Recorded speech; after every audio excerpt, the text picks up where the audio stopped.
বিসমিল্লাহির রহমানির রহিম। আসসালামু আলাইকুম। আশা করি সবাই ভালো আছেন। আমিও আলহামদুলিল্লাহ ভালো আছি। বন্ধুরা, আমি একজন চাকরিচ্যুত বিডিআর সদস্য। 2009 সালের 25 এবং 26 ফেব্রুয়ারির গণ্ডগোলের পরে কোনো ধরনের অন্যায় বা অপরাধ না করে 9 সালের 9ই আগস্ট ঢাকা কেন্দ্রীয় কারাগারে আমাকে প্রেরণ করা হয়। বন্ধুরা, কেন্দ্রীয় কারাগারে প্রেরণের আগে যেসব অবস্টিকেল আমাকে ফেস করতে হয়েছে তাহা আমি পূর্বের ভিডিওতে আলোচনা করেছি। তাই আজকে আমি আলোচনা করব কেন্দ্রীয় কারাগারে আমি কেমন ছিলাম। বন্ধুরা, আমি যখন প্রথমে কেন্দ্রীয় কারাগারে আসি বা আমাকে প্রেরণ করা হয় তখন আমার সাথে ছিল আরও 25 জন। সর্বমোট আমরা 26 জন একসাথে ঢাকা কেন্দ্রীয় কারাগারে আসি। তো প্রিজন ভ্যানে করে ঢাকা কেন্দ্রীয় কারাগারের মেইন গেটে গাড়ি থামানো হলো। প্রিজন ভ্যানে থামানোর পর পুলিশ এবং কারারক্ষী দিয়ে নিশ্ছিদ্র নিরাপত্তা বলয় তৈরি করা হলো। তারপর আমরা একে একে গেট দিয়ে কেন্দ্রীয় কারাগারের ভিতরে প্রবেশ করলাম। কারাগারের গেটেই রিসিপশন এবং অফিস। গেটে প্রবেশ করে কারা কর্তৃপক্ষ আমাদের সকল ডকুমেন্ট, তাদের রেকর্ড বইয়ে আমাদের যাবতীয় তথ্য লিপিবদ্ধ করে রাখলেন। প্রত্যেকের নিজস্ব ব্যাগ এবং প্রত্যেকের বডি, পুরো শরীর তল্লাশি করলেন যে আমাদের কাছে কোনো ধরনের অপ্রীতিকর কোনো দুর্ঘটনা ঘটানোর মতো কোনো কিছু আছে কি না। এমনকি আমাদের সাথে থাকা বিডিআর পোশাক এবং অতিরিক্ত কোনো কাপড় চোপড় সেগুলো প্রত্যেকের নামের পাশে জমা করে রাখলেন। সেগুলো অবশ্য আজও অবধি আমি বা আমার পরিবার থেকে সংগ্রহ করা হয়নি। আমাদের এই 26 জনকে এন্ট্রিভুক্ত এবং তল্লাশি করতে প্রায় 2-3 ঘন্টা সময় লেগে যায়। তারপর একজন কারারক্ষী এবং কেন্দ্রীয় কারাগারের চিফ রাইটার হচ্ছে এমন একজন, সে হচ্ছে আসামি। সকল আসামির মধ্য থেকে শিক্ষিত, স্মার্ট এবং এক্সপার্ট আসামিকেই চিফ রাইটার বানানো হয়। আস্তে আস্তে আমাদেরকে লকারের দিকে নিয়ে আনা হলো। যেখানে শুধু বিডিআর সদস্যরা থাকে আমাদেরকে সেখানেই নেওয়া হলো। আমাদের বিডিআর সদস্যরা থাকতেন ঢাকা কেন্দ্রীয় কারাগারের রূপসা ভবনে। সেই রূপসা ভবনে আমাদেরকে নেওয়া হলো। রূপসা ভবনের দোতলায় থাকতাম আমরা। তো বন্ধুরা, দোতলায় ঢোকার পর যা দেখলাম, রুমের দৈর্ঘ্য এবং প্রস্থ সম্পর্কে আমার সঠিক ধারণা নেই। তবে আমি একটা ধারণা দিব, আমাদের বিডিআর বা আর্মি পুলিশদের সৈনিক ব্যারাকে 25 থেকে 30 জন লোক থাকা যায় সিঙ্গেল বেড নিয়ে। এতটুকু জায়গা হবে বা একটু কম বা বেশি, কিন্তু সেখানে গিয়ে দেখি 170 জনের মতো আমাদের লোক ঢুকানো হয়েছে। তারপরে আমরা আসছি 26 জন। তো আমাদের 26 জনের জন্য কোনো আলাদা কোনো ফাঁকা জায়গা ছিল না। তো আমরা ঢোকার পরে আবার পুনরায় প্রত্যেকের বেড একটু একটু করে সংকুচিত করে তারপরে জায়গা খালি করার পরে আমাদেরকে সেখানে বেড দেওয়া হলো।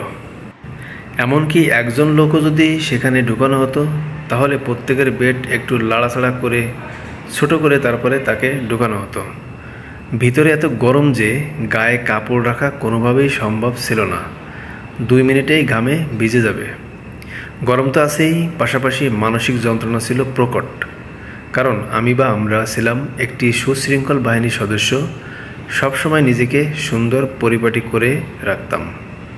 শুনেছি গোয়ান্তা নামক বন্দি শিবির নাকি সবথেকে ভয়ঙ্কর, কিন্তু ঢাকা কেন্দ্রীয় কারাগার তো মনে হচ্ছে তার থেকেও একটুও কম না। আমরা ঢোকার পর প্রায় 200 কারাবন্দী হয়ে গেল। এভাবে প্রতিদিন 20 থেকে 25 জন করে লোক আসছে। তবে প্রতিদিন আবার 20 থেকে 25 জন ঢাকা কেন্দ্রীয় কারাগার থেকে গাজীপুর, কাশিমপুর কারাগারে স্থানান্তর করা হতো। ঢাকা ও কাশিমপুর 2 কারাগারের সমন্বয় করে আসামিদেরকে স্থানান্তর করা হতো। যাই হোক, এই রূপসা ব্যারাকে প্রায় 200 সদস্যের জন্য 3টা বাথরুম ছিল, যার মধ্যে একটি ছিল স্টোর। বাকি 2টাতে আমাদের টয়লেট, প্রস্রাব, অজু, গোসল সবই করা লাগতো। আমি আসরের অজু দিয়ে ঈশা পর্যন্ত চালিয়ে দিতাম। অনেক কষ্ট হতো, তারপরও কোনো উপায় ছিল না। আমি গোসলের সিরিয়াল পেতাম রাত 11টা-12টার পরে। মোটামুটি 22 দিন ছিলাম রূপসা ব্যারাকে। জীবন যে কত ভয়ঙ্কর তা ওই 22 দিনে উপভোগ করেছি।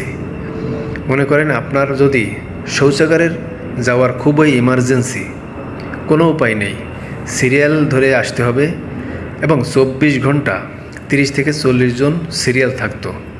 তারপরও মাঝে মাঝে পানি বন্ধ করে রাখা হতো। যে সেসব ইতিহাস মনে উঠলে গা শিউরে ওঠে।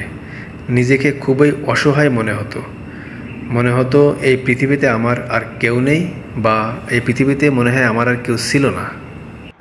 আমরা যেহেতু হাজতে ছিলাম, কারাগারে 2 ধরনের আসামি থাকে। এক হলো যাদের আদালত কর্তৃক রায় পেয়ে সাজা হয়েছে, তারা হলো কয়েদি, এবং যারা সদ্য গ্রেপ্তার বা কোনো ধরনের রায় হয়নি এখনও, তারা হলো হাজতে। তাই আমরা বিডিআর সদস্যরা সবাই ছিলাম তখন হাজতে। আমরা ছিলাম দোতলায়, নিচে জমিনে ছিল পানির হাউস, যেখানে সাজাপ্রাপ্ত বা কয়েদিরা গোসল করত। তারা জেলের ভিতর মুক্তভাবে চলাফেরা করতে পারত, অ্যাকসেপ্ট ফাঁসির আসামি ব্যতীত। তারা পানির হাউজে বালতি ভরে অনেক সময় নিয়ে ইচ্ছে মতো যত সময় মন চায় গোসল করত। তাদের দেখে মনে খুব আফসোস হতো। মনে হতো যে এর থেকে সাজা হয় ভালো, যাতে একটু রিল্যাক্সে থাকা যায়। দীর্ঘ 34 মাস এই হাজতি লাইফ পার করেছি। তাহলে একবার ভাবুন আমার জীবনটা কেমন ছিল। অবশ্য আমার থেকেও আরও অনেক বেশি সময় অনেকেই হাজতি ছিল আমাদের বিডিআর সদস্যরা। যাই হোক, রূপসা কেন্দ্র কারাগার ঢাকাতে 22 দিন থাকার পর সকালবেলা আমার নাম আসলো কাশিমপুর গাজীপুর পার্ট 1-এ যাওয়ার জন্য। আমার সাথে আরও 20 জনের মতো ছিল। আমরা এই 20 জন গেট থেকে নিশ্চিদ্র নিরাপত্তার মধ্য দিয়ে প্রিজন ভ্যানে উঠানো হলো।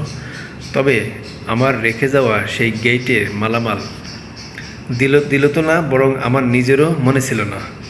আমি আল্লাহ করছি যাতে এখান থেকে তাড়াতাড়ি বের হতে পারি।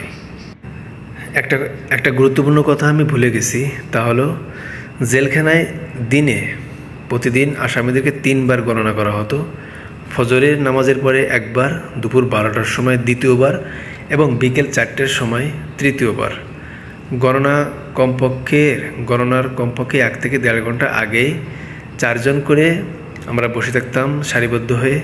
তারপর ডিউটি কারারক্ষী হাবিলদার বা জুমাদ্দার, যেটা জেলখানায় বলে জুমাদ্দার, এসে প্রত্যেক রুমের আসামি স্টেটমেন্ট অনুযায়ী মিলিয়ে নিত।